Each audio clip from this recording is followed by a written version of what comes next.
And we are back here on the GSMC Football Podcast. And for the final part of the show, we are going to talk about Dre Greenlaw and his comments that he made regarding his injury that he suffered in the Super Bowl.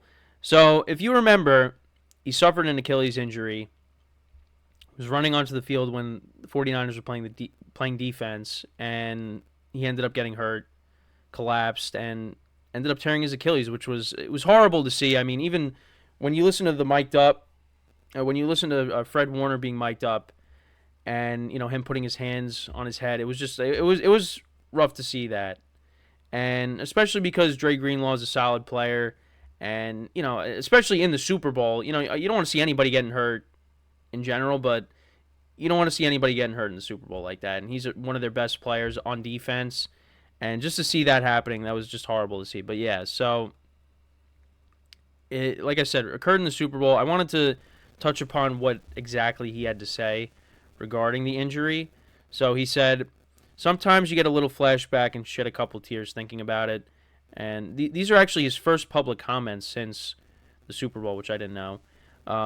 It's definitely an emotional thing because you know how hard you worked for that moment, how hard your team worked to get in that moment. You're that close to it, and you can't go out there and compete, so it just kind of feels like you left everybody hanging. So it's one of those things. It's one of the things that you just kind of think about, and you just try not to cry.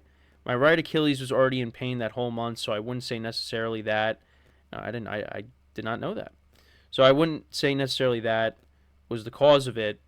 Oh, because they asked about the conditions, because they were practicing on that in the it says here in the article that I have, the UNLV facilities, and I know there were some complaints about the conditions, but he said that's not the reason for that.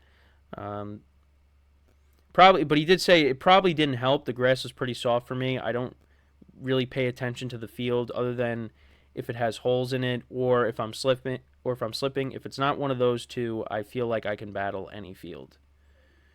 So that's his thoughts on it. And then he also said, when I feel like I can go out there and I really contribute and bring everything I got, I'm just going to do that every game.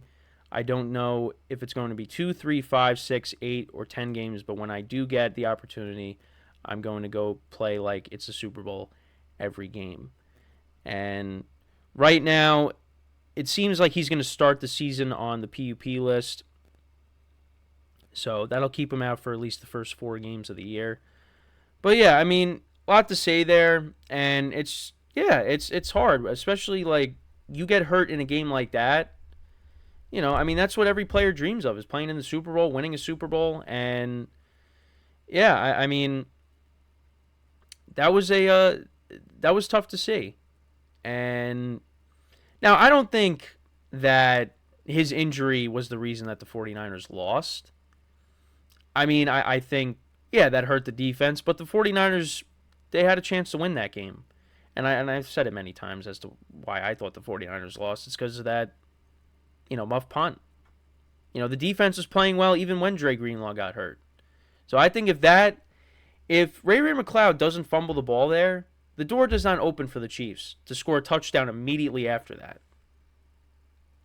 So I don't think Dre Greenlaw's injury, I mean, it had some impact on the game, but I don't think that was the reason why the 49ers lost. But yeah, I mean, it's you feel for the guy, and he said like it's hard not to cry. I mean, yeah, and he said like he felt like he left everybody hanging. I mean, I don't think he should feel that. He shouldn't blame himself for getting hurt, because injuries happen. It's a part of the game, and it was just a freak injury. And I don't think his teammates definitely aren't gonna blame him. The 49ers had a chance to win that game, but they came up short. And, and this is, it's an injury that's, going to leak into now the beginning of 2024, which I think the 49ers, they could feel his absence in the beginning of the season. But, it's, again, another Achilles injury with a, star player. You want to make sure that he's 100%.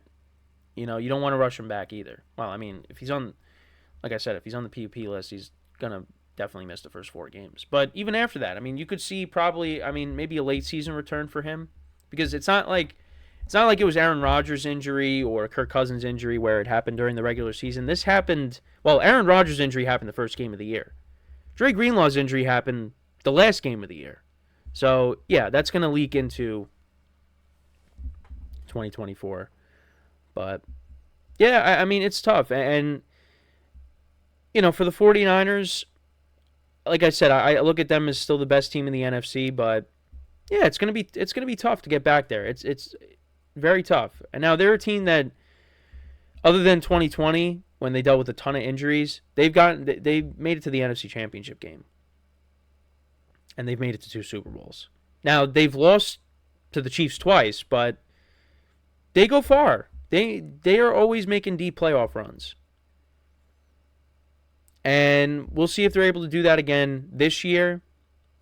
I think, like for me, I still look at, like I said, I still look at them as the best team in the NFC. I expect them to be in a championship game. But, yeah, it's going to be tough because teams are going to be better. So, but the thing I forgot to mention, I was going to bring up another game in the Tom Brady, Browns, Cowboys Week 1 game. But the 49ers, they will be opening up the first Monday night game of the year, Week 1. The 49ers will be playing against the New York Jets on Monday night. That will be the first game. And, Dre Greenlaw, it doesn't seem like he's going to be playing in that game. But I just wanted to talk about that game quickly before we wrap up here. So you're going to have Aaron Rodgers playing against the 49ers defensive line on Monday Night Football. And last year, of course, the Jets played on Monday night, Week 1, and Rodgers got hurt.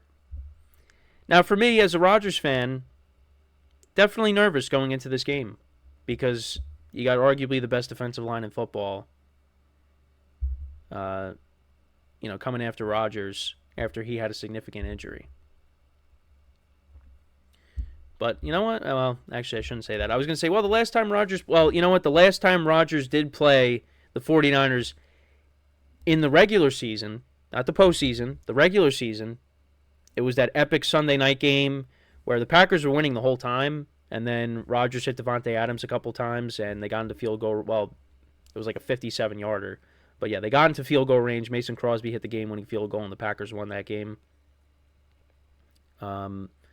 That was the last time Rodgers played the 49ers in the regular season. Now, in the postseason, they lost 13-10 in that snow game. And, that was Rodgers' last game last playoff game as a Packer. So, I mean, listen, that's an exciting matchup to look forward to. It's just, if you're a Jet fan, if you're an Aaron Rodgers fan, you're a little nervous because, again, is that what you want to see the Jets opening up? How you want to see the Jets opening up against the 49ers and on Monday night,